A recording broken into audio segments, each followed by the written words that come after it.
আজ বাহরাইনের হামাটন এলাকায় মুরাদনগরের কৃতি সন্তান জনাব আলহাজ কায়কুবাদ সাহেবের নেতৃত্বে বেগম খালেদা জিয়ার সুস্থতা কামনায় বাংলাদেশ থেকে দোয়ার মাহফিলের যারা আসবেন আয়োজন করা হয়েছে।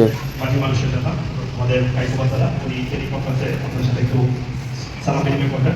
এটা আমরা দোয়ার আগে আমরা তাদেরকে করবো ইনশাআল্লাহ। মাহফিলে বিএনপির নেতাকর্মীরা সংক্ষিপ্ত আলোচনা করেন এবং বেগম খালেদা জিয়ার সুস্থতার জন্য আল্লাহর কাছে প্রার্থনা করেন।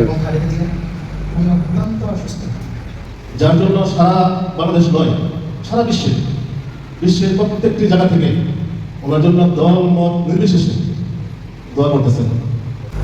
এভাবেই সংক্ষিপ্ত আলোচনা রাখেন বিএনপির নেতাকর্মীরা।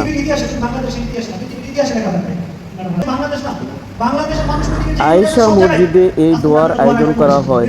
আরও দোয়া করা হয় সমস্ত প্রবাসীদের জন্য।